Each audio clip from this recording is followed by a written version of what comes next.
Entonces, sí tenemos electricidad con Coca-Cola.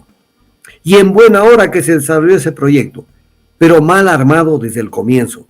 Se aprovecharon, como están haciendo hoy con la electricidad del gobierno de Noboa, se aprovecharon de que el Ecuador necesitaba esa obra para hacerla primero a dedo, segundo, violar las normas básicas para construir un proyecto, que es tener los estudios de diseño, después sin transparencia en la contratación, sin transparencia porque contrataron con una empresa que no fue el oferente fue un consorcio, del cual esa empresa, si no iba a formar parte, y el sobreprecio.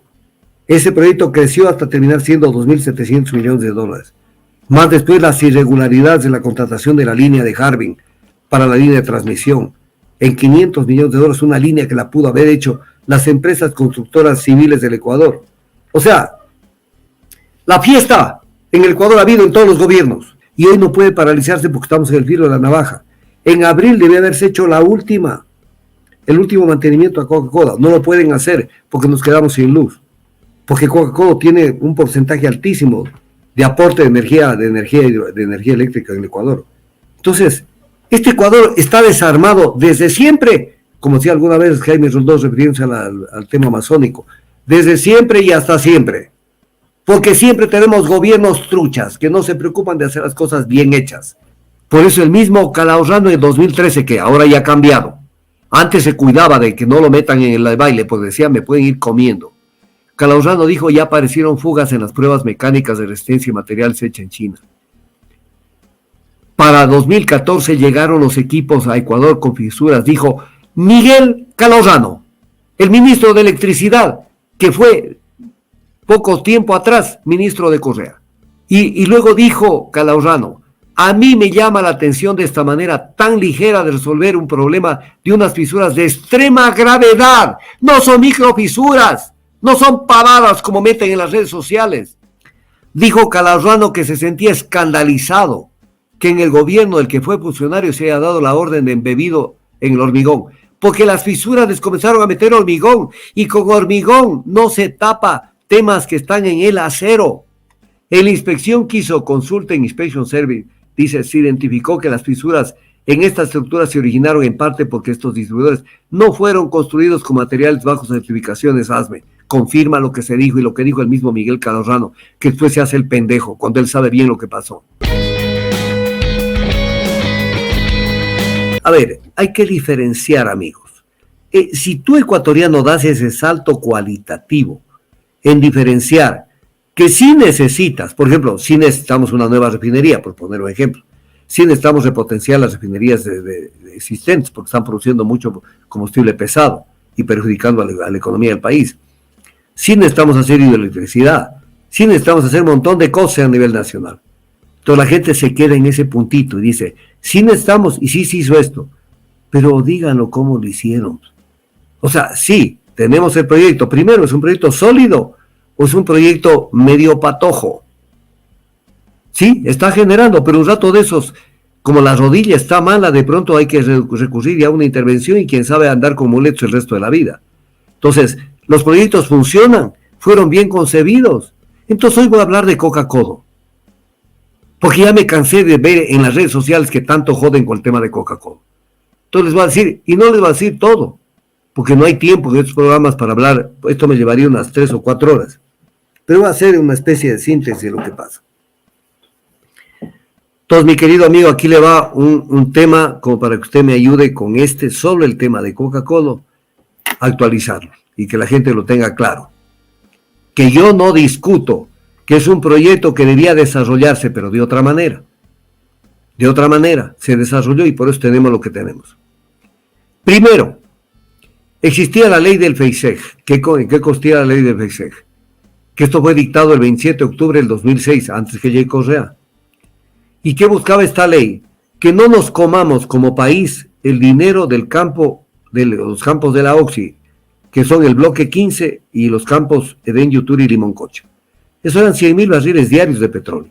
Y que ese petróleo, en vez de ir directo al presupuesto del Estado, donde eso ve una caja chica, que se capture ese dinero y vaya a un fondo, que es el fondo del FEISEG, para de que de allí no se tope ese dinero en gastos corrientes de ese tipo, sino que sirva para infraestructura, construir nuevas refinerías, repotenciar las refinerías existentes, que hubiera tenido un impacto en la economía brutal esto, y adicionalmente impulsar proyectos de generación eléctrica, y proyectos de la más alta potencia de generación eléctrica. Ahí estaba Coca-Cola Sinclair, y ahí hubiera estado el proyecto Santiago, Cardenillo y todo lo que se hubiera desarrollado. Para esto era, o sea, generar con el petróleo, sembrar el petróleo para generar fuentes de energía y mejorar la producción de las refinerías y generar también, dejar de estar importando combustibles. Llegó Correa, ¿y qué es lo que obtuvo? Obtuvo que se derogue la ley del FEISEG. La Asamblea Constituyente, mediante la ley que se dictó, Ley Orgánica de Recuperación del Uso de Recursos Petroleros, siempre le ponen los nombres tan ampulosos para hacer creer que con el nombre la gente cree que están haciendo algo por la patria. Y esto se dictó el 3 de abril del 2008. Y con esto lo que hicieron es desaparecer, eliminar el fondo del FEISEG. Y esto lo hicieron con apoyo del ministro Fausto Ortiz, que lo siguen invitando los medios tradicionales, porque él es parte de ellos. Entonces eliminaron el fondo del FEISEG y nos quedamos chiros para financiar la refinería, repotenciar las refinerías y también para proyectos como el Coca-Cola Sinclair en ese momento. Entonces ya no hubo plata, porque todo fue al presupuesto del Estado. Y esto hubiera sido importante para evitar el desangre de la importación de combustibles y para generar proyectos como el Coca-Cola Sinclair y otros más, para de esa manera generar electricidad con hidroelectricidad, energía limpia y a un costo infinitamente inferior que generar con otras fuentes de energía. Entonces se acabó en el gobierno de Correa la opción de utilizar estos dineros para hacer un verdadero proyecto. Siguiente tema fue el tamaño del proyecto. Sobre esto podemos hablar día entero.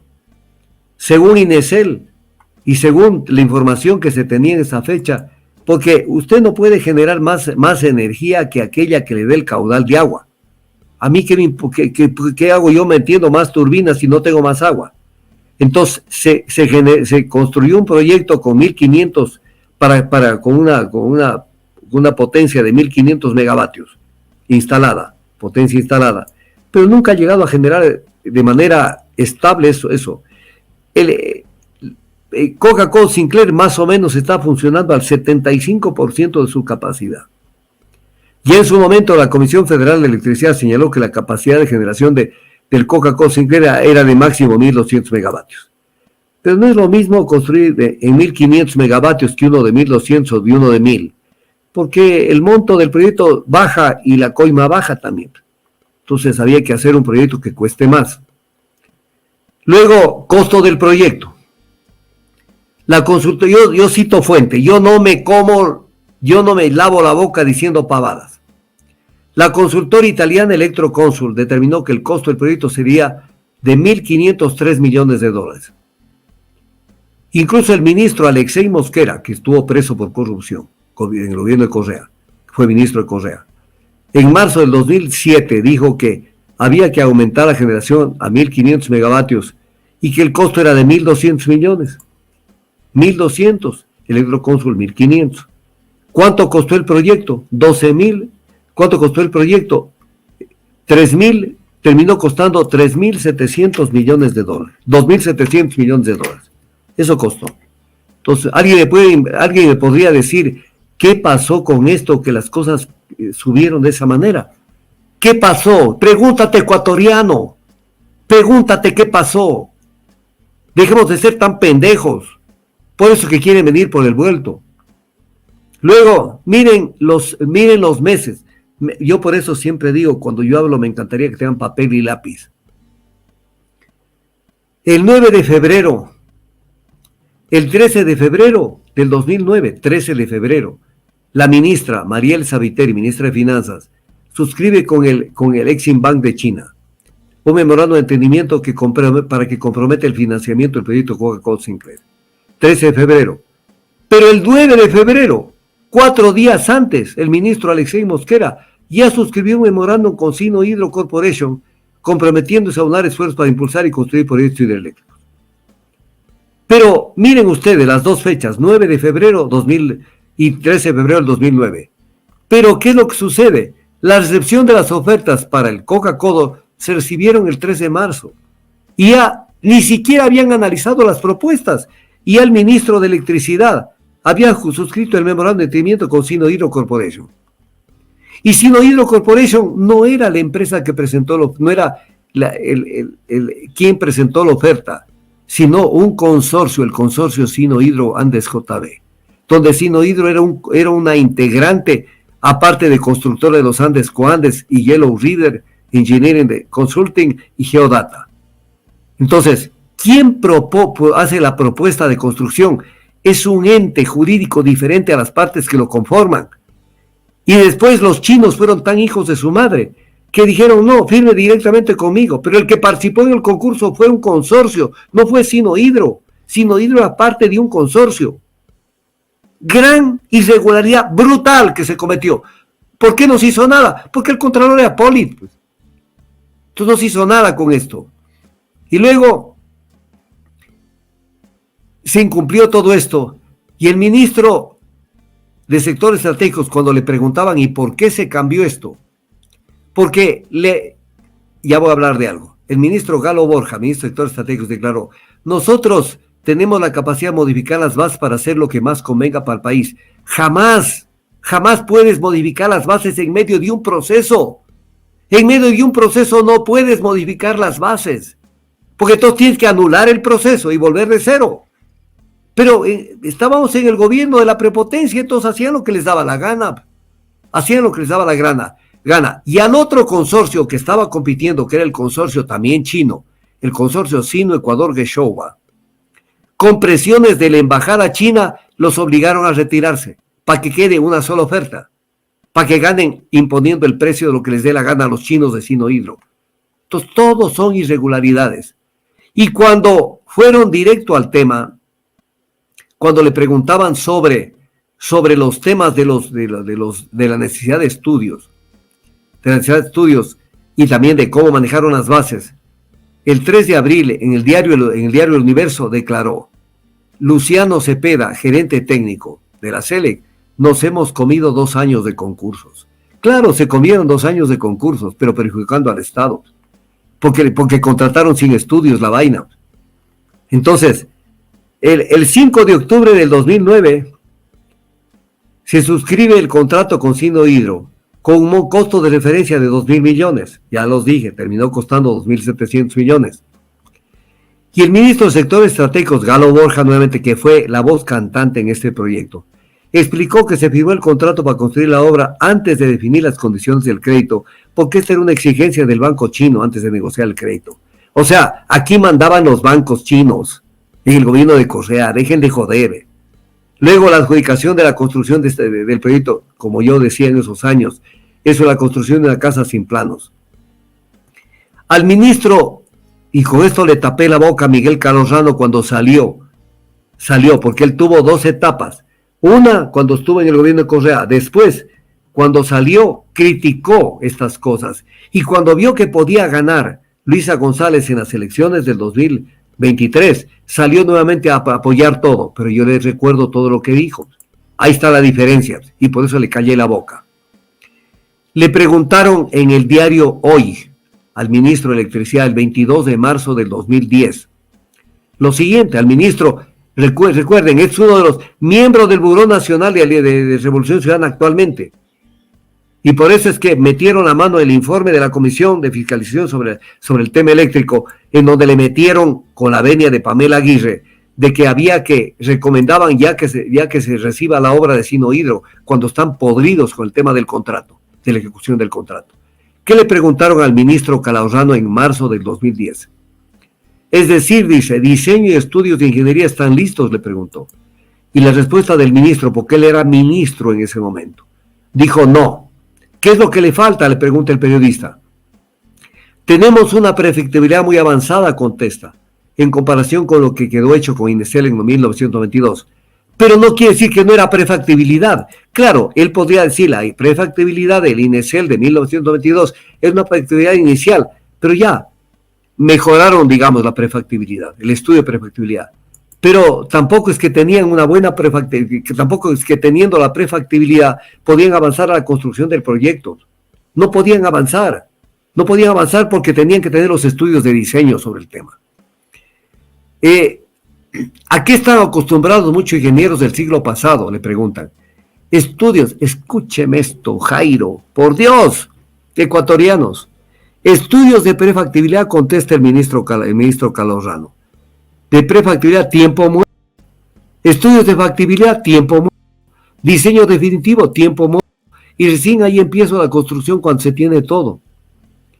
Entonces, o sea que un proyecto de esta magnitud tiene que hacerse sin estudios de prefactibilidad, porque es tiempo muerto, sin estudios de factibilidad, porque es tiempo muerto, sin diseño definitivo, porque es tiempo muerto. O sea, ¿qué técnico puede soportar semejante brutalidad? Adaptando la cosa a una tremenda irregularidad. Pero aquí se explica por una cosa. La contraparte para la contratación era Coca-Cola Sinclair Sociedad Anónima. ¿Por qué el gobierno de Correa, Rafael Correa Delgado, creó Coca-Cola Sinclair Sociedad Anónima? La gente no sabe y nunca va a saberlo porque como no tienen elementos de análisis. ¿Para qué? Para que no rija dentro de la contratación la ley orgánica del Sistema Nacional de Contratación Pública. Entonces, si uno decía, ¿por qué no aplican la ley? Porque es una sociedad anónima. Entonces ahí estaba la trampa. ¿La trampa en el gobierno de quién? De Correa. De Correa. ¿Qué dice la ley orgánica del sistema de contratación pública en el artículo 23? Antes de iniciar un procedimiento precontractual, dice, la entidad deberá contar con los estudios, diseños completos, definitivos y actualizados, planos, cálculos, especificaciones técnicas, debidamente aprobados por las instancias correspondientes vinculadas al plan anual de contratación de la entidad. Entonces, no tenían. Entonces, por eso la convirtieron en sociedad anónima Coca-Cola. Entonces, esto es lo que hicieron para poder justificar que contrataron una casa sin planos, contrataron la construcción de edificios sin estudios, contrataron un Coca-Cola Sinclair, una obra descomunal sin tener diseños, y que los diseños definitivos los haga la empresa constructora. No puede haber más tamaña, idiotez e irregularidad en el mundo.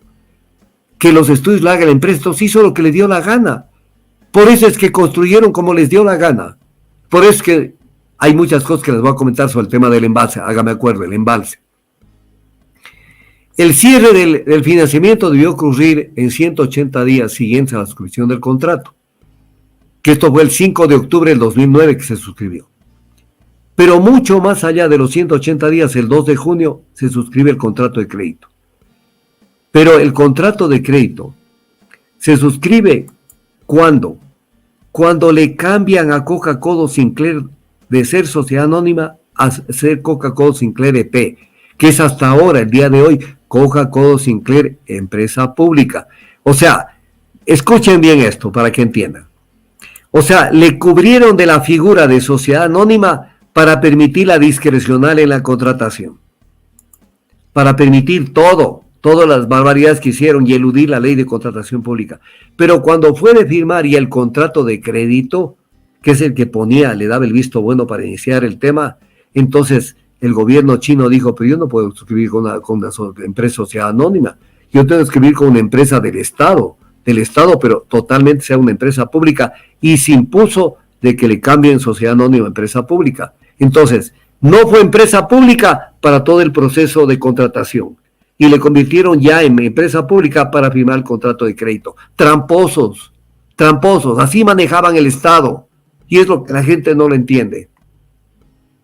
El tema de las fisuras, porque ponen como, por eso dijo Pamela Aguirre en el informe de la Comisión de Fiscalización, las microfisuras, le puso la palabrita micro, para decir aquí no ha pasado nada, y aprueben rápido, que presionen al gobierno que reciba la obra. Vamos a ver lo que pasó en este tema. La fiscalizadora pidió fuera de tiempo, el 11 de noviembre de 2014, que se efectuaran pruebas en todas las soldaduras de la fábrica de los distribuidores. Pruebas de soldadura. Y entonces viene un tema, los distribuidores no pueden admitir soldadura, porque los distribuidores son equipos que soportan grandes presiones de la caída del agua antes de que lleguen a las turbinas. La central nunca ha dejado de estar en reparaciones. Es como si un auto nuevo entra frecuentemente a la mecánica. Las reparaciones de las turbinas y el tema de los distribuidores, donde le metieron hormigón, cosa estúpida. Eso fue terrible lo que hicieron. Por si acaso, se me olvida un dato, Miguel Calaurrano, exministro de Electricidad, fue ministro del gobierno de Correa entre 2009 y 2011. Le propone, a ver, aquí hay un tema. Sinohydro propone un tipo de acero con el que se pretendía construir los distribuidores del Coca-Cola. Pero los distribuidores que se construyeron no se sujetaron a las normas de la Sociedad Americana de Ingenieros Mecánicos, ASME. Por eso el mismo Calaurrano en 2013, que ahora ya ha cambiado, antes se cuidaba de que no lo metan en el baile, pues decía, me pueden ir comiendo. Calaurrano dijo, ya aparecieron fugas en las pruebas mecánicas de resistencia y materiales hechas en China. Para 2014 llegaron los equipos a Ecuador con fisuras, dijo Miguel Calaurrano, el ministro de Electricidad, que fue poco tiempo atrás ministro de Correa. Entonces llegaron al Ecuador ya los distribuidores con fugas. Entonces esto es grave. Y luego dijo Calaurrano, a mí me llama la atención de esta manera tan ligera de resolver un problema de unas fisuras de extrema gravedad. No son microfisuras, no son pavadas como meten en las redes sociales. Unas fisuras ahí que no trascienden más o menos en la gran obra de la Revolución Ciudadana.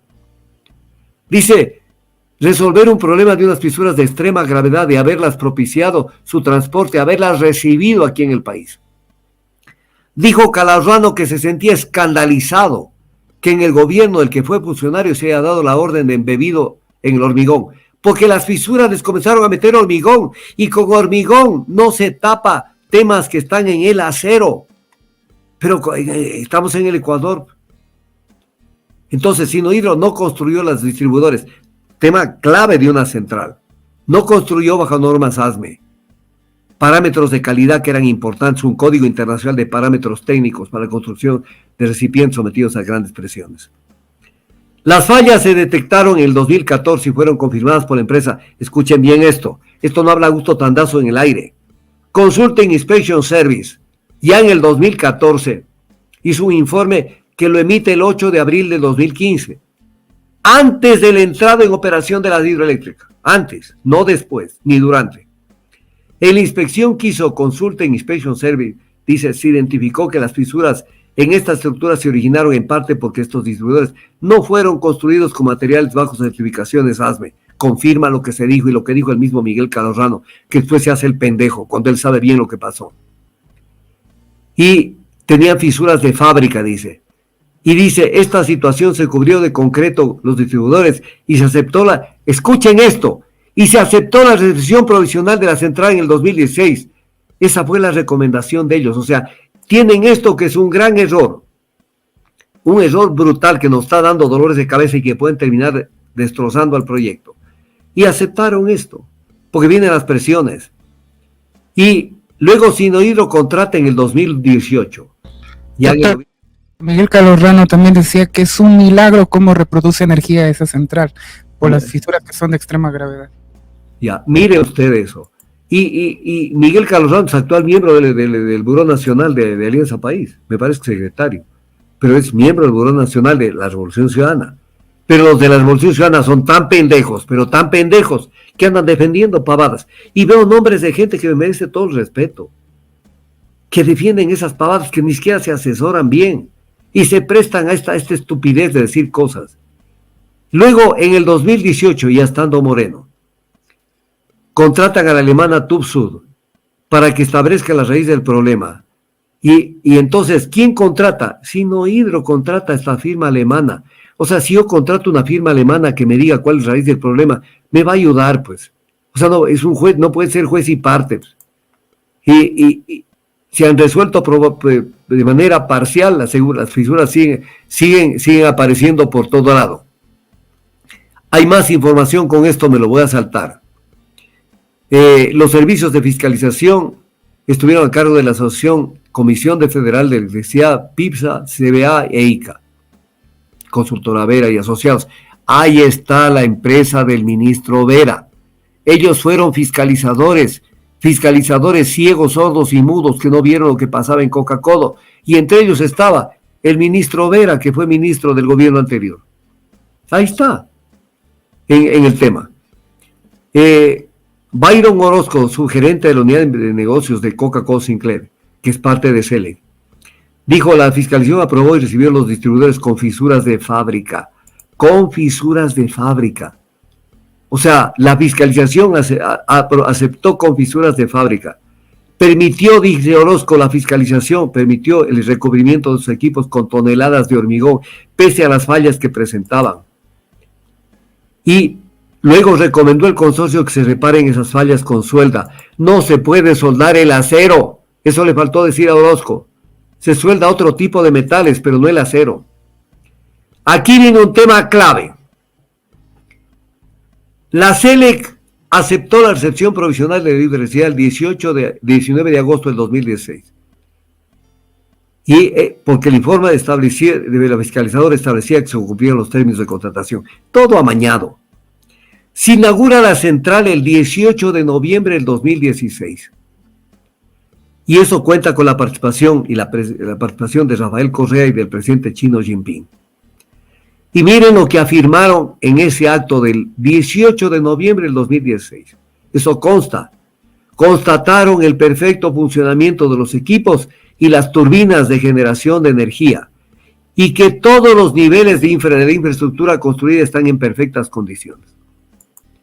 ¿Se pueden ustedes imaginar un proyecto que tiene problemas por todo lado? Que los dos presidentes hayan resuelto aprobar este párrafo. Constataron el perfecto funcionamiento de los equipos y las turbinas de generación de energía, y que todos los niveles de la infraestructura construida están en perfectas condiciones. Y luego la consultora recomendó la recepción provisional de las CES, pero no se ha dado la recepción definitiva. ¿Por qué? Porque después les ha dado miedo recibir definitivamente la obra, porque el que recibe la obra de Coca-Cola se puede ir a la cárcel.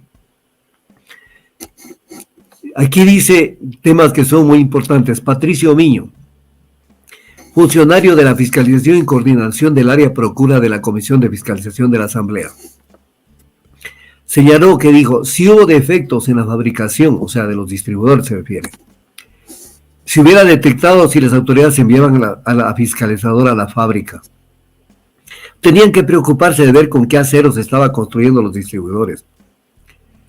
Sobre la calidad del material, Miño señaló que el contrato de construcción no menciona las especificaciones técnicas del material que debía usarse para fabricar los distribuidores. ¿Quién tiene la culpa de esto?